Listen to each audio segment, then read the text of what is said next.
Você já precisou escrever conteúdos ou até mesmo você já precisou terceirizar algumas ideias que estavam na sua cabeça para alguém escrever e esbarrou naquela ideia de não ficou do jeito que o cliente queria ou não ficou do jeito que você queria? Então, quando a gente fala de conteúdo, um dos maiores problemas que a gente tem é esse sentimento. Não parece que foi eu que fiz, não parece que fui eu que escrevi e... Talvez o grande dilema aí de ghostwriters ou pessoas que dominam a linguagem, a arte da escrita, seja, entre aspas, se passar pela outra, né? Como se ela realmente tivesse escrito, como se ela tivesse falado. Então, no vídeo de hoje, o que eu quero mostrar para você existe uma forma, uma técnica, um jeito real de que você consiga escrever muito melhor ou receber os seus conteúdos de uma melhor forma.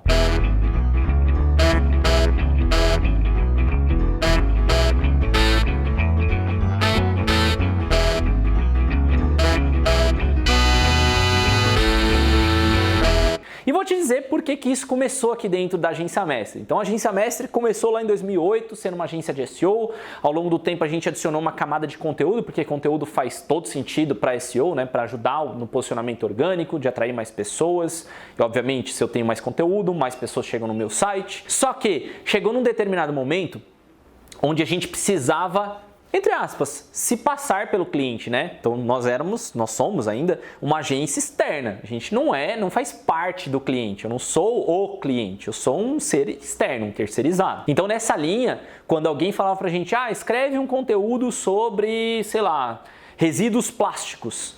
E aí você vai lá, escreve aquele conteúdo, faz a sua pesquisa, entrega para eles, ele fala, mas não tem o nosso jeito. E isso começou a ser uma pedra no sapato. E aí também a gente começou a adicionar infográficos, e-books e mais recentemente copy, né?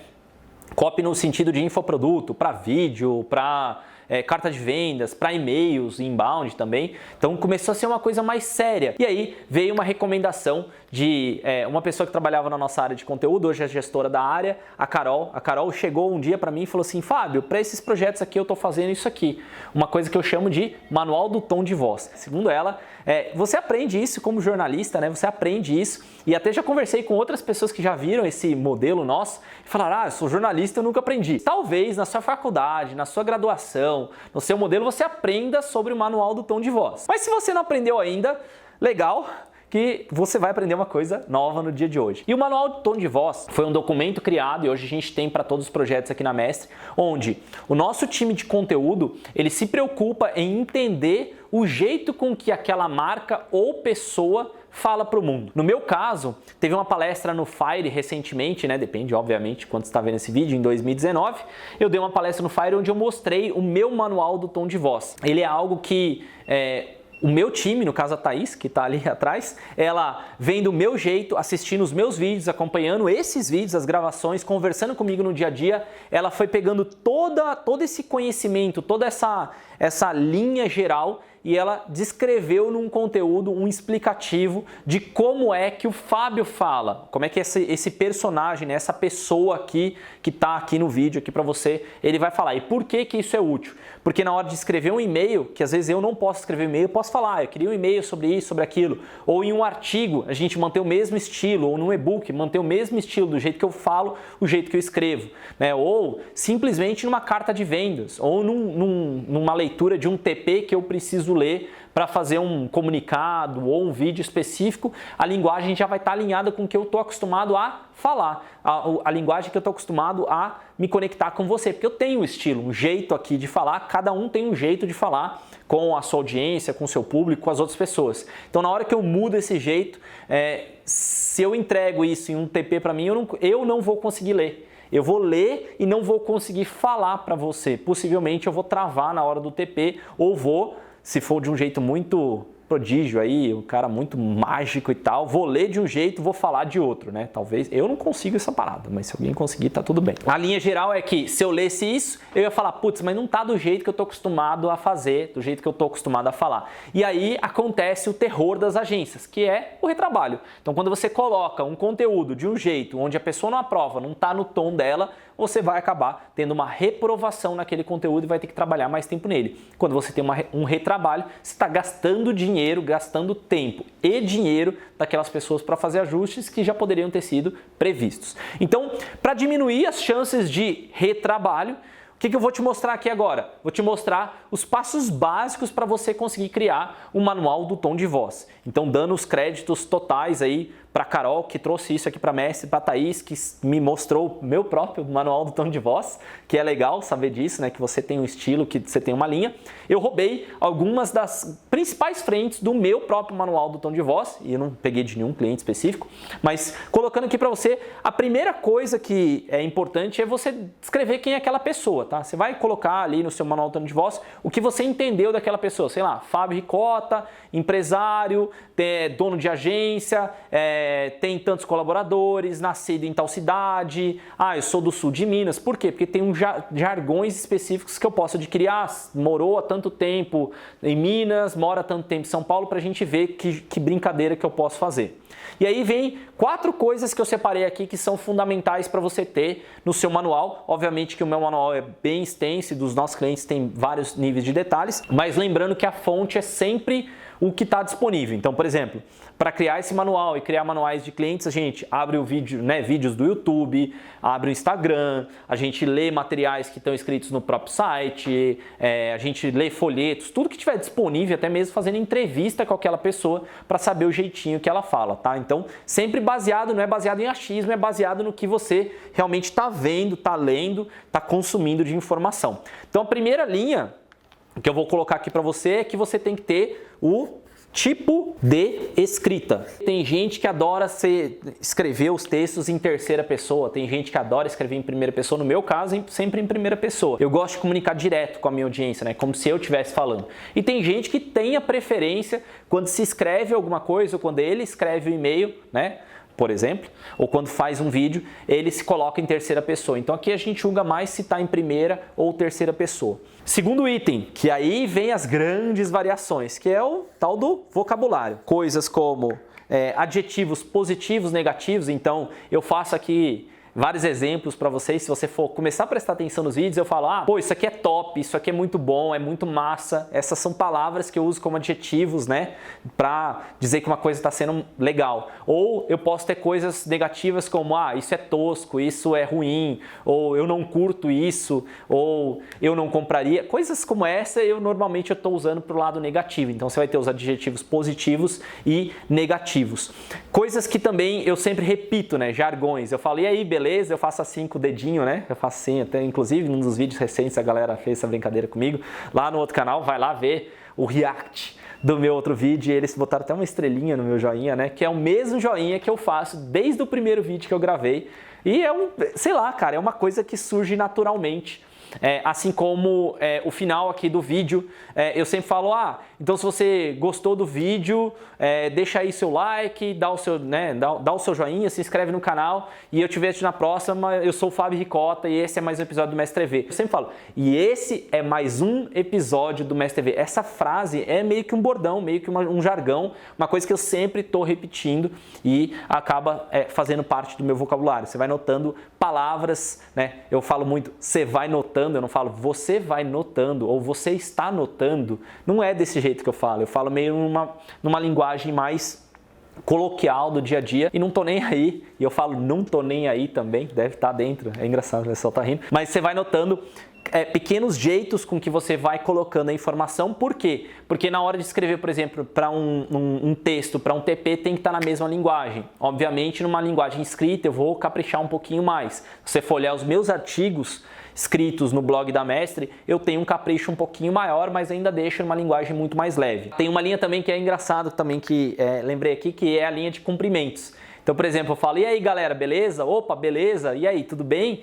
Ou é normal eu falar isso com amigos meus. Fala, maninho, tudo bem? Eu uso a palavra maninho. Então, sei lá, se eu abrir o meu WhatsApp, tem eu mandando pra galera, tipo, fala, maninho, tudo bem? Ou beleza, eu uso muito beleza. Tanto que meu apelido, é engraçado isso aí, até o pessoal não sabe, mas meu apelido na família da Ju é Belezinha. Por quê? Porque eu sempre falei, e aí, beleza? E aí, belezinha? Eu sempre falava isso pra eles. E o meu cunhado sempre chama, e aí, belezinha, tudo bem com você? Eu falo, tudo belezinha. É engraçado, é automático, isso tem que estar no meu vocabulário. Outra linha muito legal da gente prestar atenção é o nível de agressividade. E o que é isso, né? A gente tem uma escala lá criada, eu não sei, isso aí foi você que criou, tá? Foi? Então, essa aí foi uma criação da Thaís que eu achei muito massa, que é uma escala de 0 a 10, sendo que 10 tem um perfil ultra agressivo, é uma pessoa que vai pra cima, que tipo, dá paulada, fala, tal, possivelmente, eu não quero dar os exemplos, mas uma outra vez eu tava dando exemplo para os meus mentorados e eles associaram com algumas pessoas. Talvez você tenha algumas pessoas que você associa o nível 10 e você vai ter pessoas que é tipo nível Papa, né? O Papa é 0 e o 10, sei lá, o 10 é tipo, vamos colocar o Donald Trump como 9, tá? Seria quase isso. O 10 é um cara que o Donald Trump ainda, ele é loucão, eu daria 9,5 para ele, né? Mas ele não fala na lata, ele não xinga num nível coloquial, e aí para xingar, somando isso, um nível de xingamentos coloquiais, aí eu botaria tipo, seu... Né? Não vou falar aqui porque senão o YouTube vai dar problema pra mim, mas todas as palavras de baixo calão, se você adicionasse tudo isso, eu botaria como um nível 10. Então meu nível, segundo a Thaís, está no nível 7, quase um nível Donald Trump aí. No meu modo de entender, eu falo coisas na lata, eu não tenho papas na língua, eu vou falar mesmo. Em alguns momentos eu vou segurar, então por isso que eu não sou 8, 9 ou 10, então eu seguro a informação. Ou até mesmo se você for olhar em palestras, eu acho que eu saio do nível 7 para o nível 8, mais ou menos. E no dia a dia, talvez eu esteja mais para uma linha quando eu estou mais tranquilo, assim, mais de boa, ou em momentos que dá para ter mais reflexão, estou no nível 6, então acho que meio que baliza. Quando eu estou aqui no vídeo com você, talvez eu faça um nível 7 mesmo, que eu gosto de falar o que eu penso, e aqui é exatamente isso, eu tenho que falar o que eu penso porque é isso que conecta com você. Então meu nível ali é nível 7. Tem pessoas que vão ser nível 4, que é uma linguagem muito mais tranquila. Se você for olhar o meu sócio do Mestre Academy, o Frank, eu acho que ele teria uma linguagem talvez nível 3, nível 4, no máximo. Ele é um cara super tranquilo, super leve. Talvez o nível 5, porque ele, no e-mail, a linguagem do Frank é diretona. Mas pessoalmente ele é um cara que pensa bastante, bem reservado nas palavras. Ele não vai ser tão direto assim. Enfim, existem pessoas diferentes, estão de nível de 0 a 10. Isso aqui você não precisa cravar, obviamente, mas, por exemplo, se você tem um cliente que ele tem um nível 9, é importante que você saiba qual é o estilo dele. Porque imagina você manda um textinho tranquilão, suave, sem nada, a pessoa vai olhar e falar, mano, que negócio é esse aqui? Pô, não tem nada a ver comigo, velho. E aí a pessoa ia jogar pra fora, né, o papel, ia falar, não tem nada a ver comigo, não ia nem ler direito. Por quê? Porque não tem o estilo daquela pessoa. Ou até mesmo se você faz um texto assim, bem coloquial, bem... bem muito louco, e você dá para um juiz. Hoje foi engraçado, porque na hora de sair de casa, até falei pra Ju, o cara que encontrou com a gente no elevador, falou, olá, bom dia, como estão? E, mano, quem fala como estão? E ele olhou depois, na hora de sair, ele falou assim, um ótimo dia para vocês. Eu até virei e falei pra Ju, mano, esse cara deve ser juiz, ou é advogado, porque ele tinha todo um jeitão certinho de ser. Eu falei, esse cara tem nível 2, esse cara tem nível 3, vai ser muito educado, mas possivelmente se ele é um juiz, e ele tá lá na hora da decisão, e os advogados estão rachando no pau, talvez ele vai pro nível 8 ali na hora, né? Ele vai dar uma sentada na galera. Enfim, brincadeiras à parte, mas o nível de agressividade é para você saber o tom que você entra no seu texto para seguir a linha da pessoa que você está escrevendo. E por último, linguagens extras, eu vou botar nuances extras, que aí entra muito a linha de você ver todos os feedbacks que a pessoa que você está escrevendo, no nome da pessoa, trazer de informação para você. Então, por exemplo, eu tenho dificuldade com palavras muito longas quando eu estou lendo TP. Então, a gente tem que quebrar essa frase. Um outro exemplo que está no meu manual do tom de voz é que eu nunca uso uma frase, e aconteceu isso, eu encontrei o juiz e o juiz fez isso, vírgula, por exemplo. Eu não consigo. Eu sempre falo assim, por exemplo, teve o caso lá do juiz, se você voltar no vídeo, possivelmente eu falei desse jeito. Eu coloquei por exemplo antes da frase. Então, essa inversão foi uma inversão que uma certa vez eu dei de feedback para a Thaís e tá lá no meu manual do tom de voz.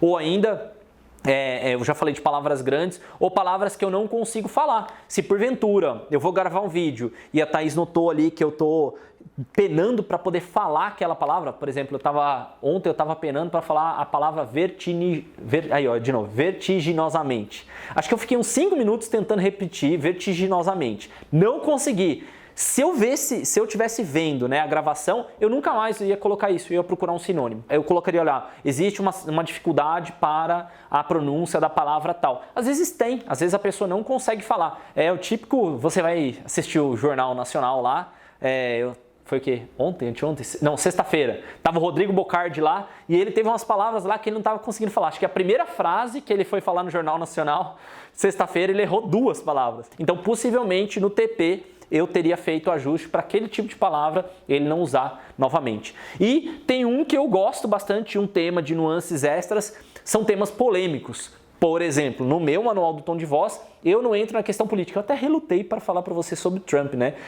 Independentemente da escola, mas eu acho que ele é um ótimo exemplo pro caso. Mas eu normalmente não coloco política, e não coloco futebol, e não coloco religião no meio das histórias, né? Se você for ver vídeo meu, não tem nada sobre isso. Se você ver Instagram meu, não tem nada sobre isso, porque eu prefiro não entrar nesse mérito.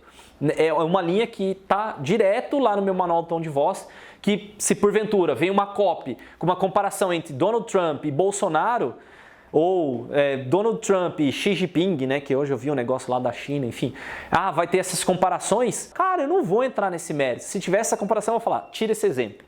Então é a hora que desconecta, né, o que eu estava escrevendo com o meu estilo. Por isso que o manual do tom de voz é importantíssimo para que chegue numa linha já direta. E até mesmo nesses nuances pode ter assim, e pessoas que você não está bem, né? Eu não vou, no meu manual do tom de voz, por exemplo, eu coloco, nunca a gente deve fazer comparação com nenhum concorrente.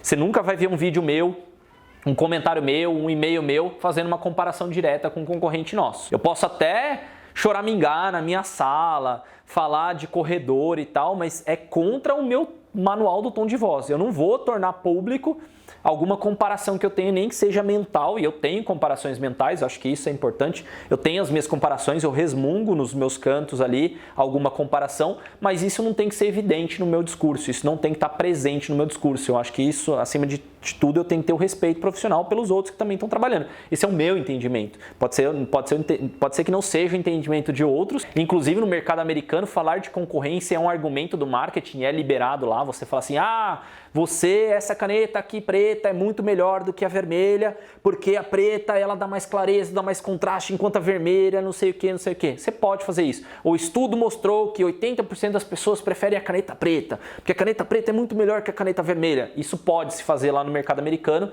coisas que são bem mais difíceis de se poder fazer aqui no mercado brasileiro por várias burocracias que existem nesse mercado em comparação de marcas. Então é melhor não entrar nessa concorrência, é melhor não entrar nesse tema, é melhor não falar nada sobre isso, porque aí a gente não vai ter nenhum tipo de problema, ou seja ele legal, ou seja ele ético mesmo, ou de contato com as pessoas, beleza? Então, esse é o modelo do manual do tom de voz, né? Esse é um modelo que a gente já usa na Mestre há algum tempo, já deve fazer uns 2 anos, né, tá? Acho que deve fazer uns 2 anos, né? Tem bastante tempo que a gente usa aqui na Mestre. Eu fico bem feliz por ter o meu manual do tom de voz. Você viu aí umas pinceladinhas do que tem. Obviamente tem mais detalhes, mas você pode começar a criar o seu e ter muito menos retrabalho e ter muito mais assertividade na criação do seu conteúdo, beleza? Só para dizer uma coisa para você, o descritivo que está aqui embaixo não foi feito por mim, e isso é importante que você saiba, ele foi feito pela equipe da Mestre, seguindo também o manual do tom de voz e tudo que eu falei aqui dentro desse vídeo. E essa é a parte legal, tem momentos onde você não vai poder, e até mesmo a pessoa da empresa que você está trabalhando não vai poder ser aquela pessoa que escreve tudo, monta tudo, isso é normal, tá? O importante é que você tenha esse manual de tom de voz para você colocar todo mundo no mesmo eixo, todo mundo saber como é que é a mesma linha, beleza? Espero que você tenha gostado desse vídeo, sou o Fábio Ricota e a gente se vê no próximo episódio do Mestre TV. Um abraço, eu mudei o finalzinho, né? Mas a gente se vê no próximo episódio. Não esquece de dar o like e se inscrever no canal, valeu! Eu sempre finalizo com valeu, né? É normal.